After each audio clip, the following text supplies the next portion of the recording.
नमस्ते बच्चों। आज मैं आपके सामने एक स्पेशल और बहुत डिमांडेड क्लास लेके आई हूँ। बच्चों ने बहुत डिमांड की मुझे कि मैडम आप हमें मॉडल्स करवाइए। हाँ, मॉडल्स जो हैं क्लास 9th 10th 11th और 12th सबके लिए प्लस कॉम्पिटिटिव एग्जाम्स के लिए बहुत इम्पोर्टेंट है। इसलिए आप ध्यान से देखिएगा, ध्यान से पढ़िएगा और वीडियो के शुरू से अंत तक मेरे साथ बने रहिएगा। मॉडल्स क्या है? Model auxiliaries special auxiliary verbs हैं जो परिस्थिति के हिसाब से यूज की जाती हैं, जिनमें अलग अलग फीलिंग्स या एक्सप्रेशंस के हिसाब से उनका उपयोग किया जाता है। जैसे can, may, might, could, should, would, will, इस तरीके से जो चीजें हैं, dare, dare not, need not, ये जो भी हैं ये सब मॉडल ऑक्सिलरीज हैं। और एक एक करके ये सब अपनी अपनी स्पेशलिटी रखती हैं। हम इन चीज़ों का एक एक करके सब चीज़ों का उनकी स्पेशलिटीज उनके उपयोग के साथ स्टडी करेंगे। तो चलिए हम हमारी क्लास को शुरू करते हैं। तो हमारा आज का टॉपिक है मॉडल ऑक्सिलरीज। मॉडल ऑक्सिलरीज, ठीक है। आज हम पहली मॉडल ऑक्सिलरी ले रहे हैं मे। जैसा कि हम सामान्य तौर पे उपयोग में लेते हैं, मे आई कम इन, तो हमें जवाब क्या मिलता है? Yes, you may. तो क्या हुआ ये? Seeking permission, giving permission. तो पहला इसका उपयोग क्या रहा? Seeking permission. सीकिंग परमिशन का मतलब क्या होता है? आज्ञा मांगना। हिंदी में कहें तो आज्ञा मांगना। तो इसको हम जो मैंने बोला वही लिख लेती हूँ, मे आई कम इन। हम सिंपली पूछते हैं ना, मे आई कम इन, तो हमें जवाब क्या मिलता है? Yes you may. इसमें भी मे आया, तो ये क्या दूसरा उपयोग इसका क्या हो गया? Giving permission. ठीक है, ये दो उपयोग तो हो ही गए, seeking permission and giving permission. आज्ञा मांगना और आज्ञा देना या अनुमति। चलिए हम इसको लिखते हैं, आज्ञा देना नहीं है, इट इज अनुमति देना। ठीक है, आज्ञा मांगना, अनुमति मांगना और अनुमति देना, ये दो चीज तो ये हो गए। अब इसका आप ये नोट कर लीजिए, फिर हम इसका तीसरा उपयोग देखते हैं। ठीक है,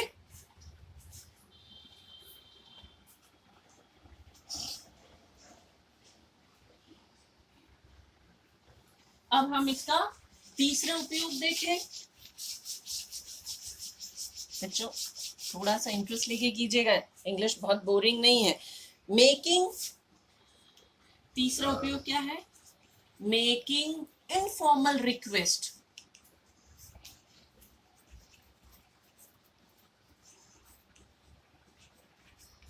मेकिंग इनफॉर्मल रिक्वेस्ट, इसमें कैसे उपयोग में आएगा? जैसे may I take your pen please, क्या मैं आपका पेन ले सकता हूँ?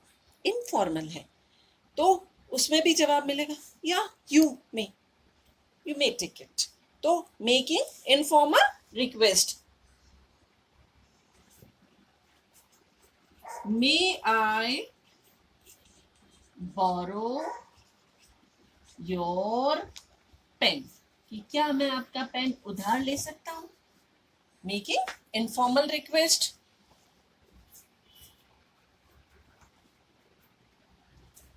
ठीक है, तीसरा उपयोग तो ये हुआ। अब चूंकि बहुत गर्मियां हैं और गर्मी बढ़ गई, फिर आकाश में बादल छाने लगे, तो हम क्या कहते हैं कि it is cloudy, the sky is cloudy, it may rain today, कि आकाश में बादल छाए हुए दिख रहे हैं हमें और इसकी संभावना जता रहे हैं कि बारिश हो सकती है। तो making, expressing future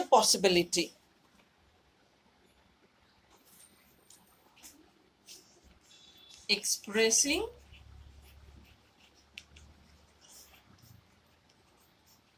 future possibility. ठीक है, इसी को मैं सेंटेंस में लिख देती हूँ कि the sky is cloudy, it may rain today. ठीक है, ये तीसरा और चौथा उपयोग। अब हम, आप इसको नोट कर लीजिए, हम फिर अगला उपयोग देखते हैं। ओके, अब हम आते हैं इसके पांचवें उपयोग पे।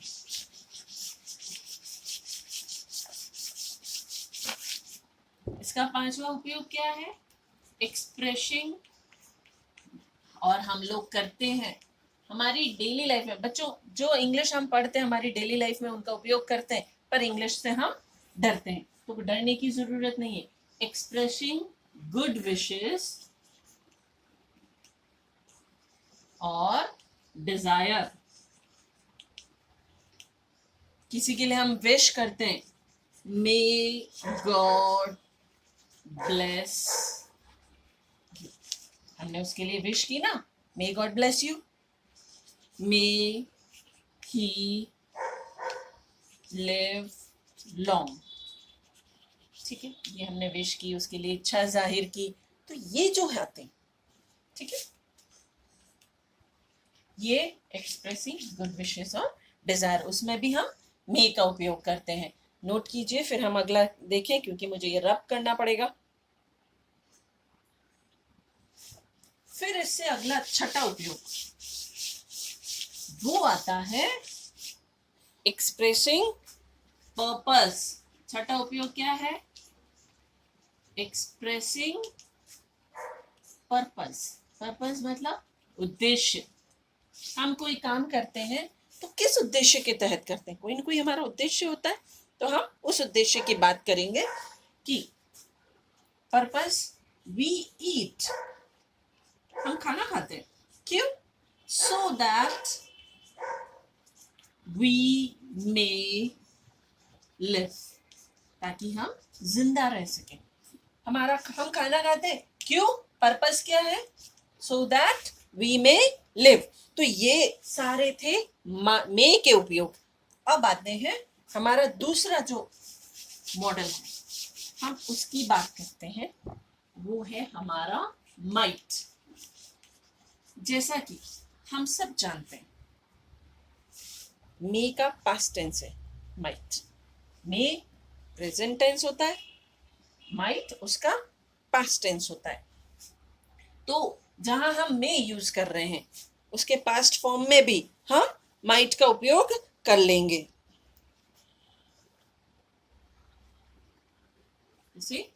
पहला माइट का हम पहला उपयोग क्या देखते हैं? Past form of May. इसका एक सेंटेंस लेते हैं, मैं डायरेक्ट इनडायरेक्ट मैंने पढ़ाया है, तो मैं उसी का एक सेंटेंस ले रही हूं। ही आस्क्ड, उसने पूछा, if he might come in। इसका मेन क्वेश्चन क्या रहेगा? He asked, may I come in। यहां may है, इसका पास्ट फॉर्म क्या हो गया? माइट, और ये कन्वर्ट होके ऐसे बन गया। ठीक है, तो ये इसका पहला उपयोग हुआ, पास्ट फॉर्म ऑफ मे। आप नोट कर लीजिए।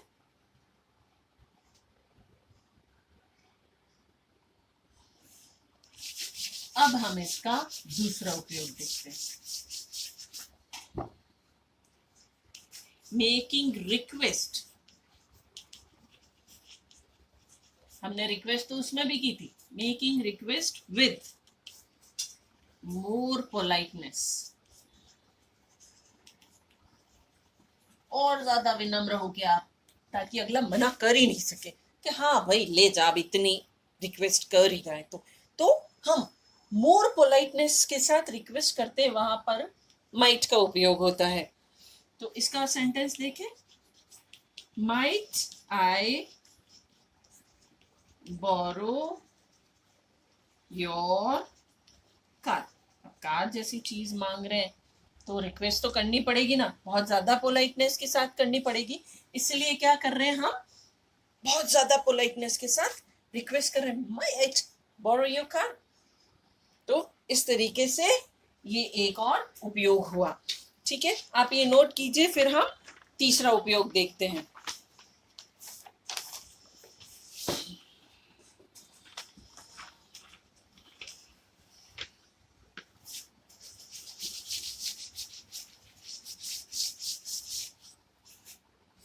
बच्चों इंपॉर्टेंट चीजें हैं, इसलिए मैं ज्यादा लेंदी क्लास नहीं लूंगी, दो चीजों को करके मैं आपकी क्लास लूंगी और समझाते चलूंगी। अब अगला हमारा उपयोग क्या है, इन कौन से सेंटेंसेस, कंडीशनल सेंटेंसेस। कंडीशनल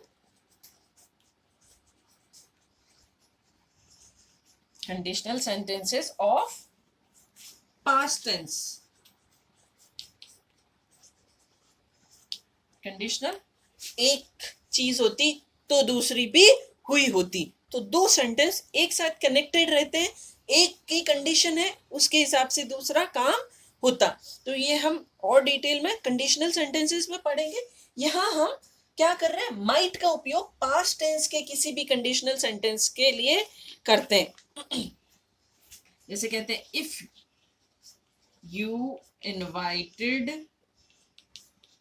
हर, कि अगर तुमने उसे बुलाया होता पास्ट में, she might have come to the party, तो वो पार्टी में आई होती। हाँ, तुमने बुलाया होता, नहीं बुलाया नहीं आई, तो ये कंडीशन है तो ये काम होता। ये पहली चीज पास्ट सिंपल में, और ये इसका कंडीशनल सेंटेंस है जिसमें माइट का प्रयोग हुआ है। तो इस तरीके से पास्ट टेंस के जो कंडीशनल सेंटेंसेस होते हैं उनमें भी हम माइट का उपयोग करते हैं। तो हमने ये चीजें देखी, मे और माइट। अब हम इनका एक ऐसा उपयोग देखते हैं जो दोनों को एक साथ समझाता है। कैसे, मे एंड माइट, किसमें, in future tense, perfect tense in fact. ठीक है, in perfect tense, may and might in perfect tense. अब मे का प्रयोग कहाँ किया जाता है,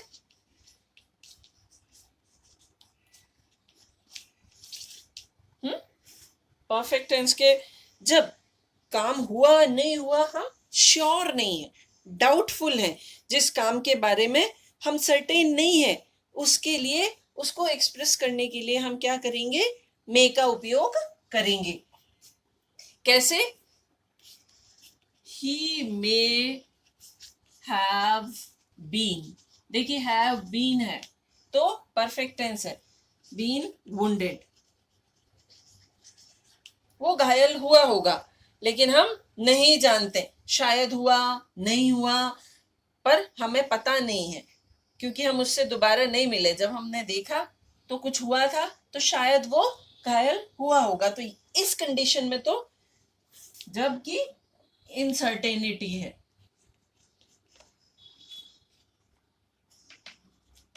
इनसर्टेनिटी हमारे हम संभाव, उसमें हम श्योर नहीं है, इनश्योरिटी है, तो इस चीज के बारे में तो हम मे का उपयोग करते हैं। अब हम माइट का कैसे उपयोग करेंगे इसी में, देखते हैं।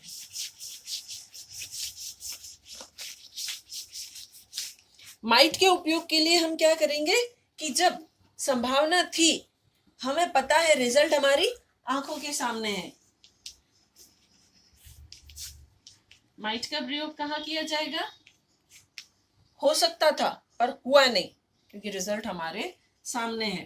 जब हम श्योर है रिजल्ट के बारे में, जब परिणाम के बारे में, जब पास्ट एक्शन के परिणाम के बारे में श्योर है, हमें पता है कैसे, तो अब उसको हम कैसे लिखेंगे?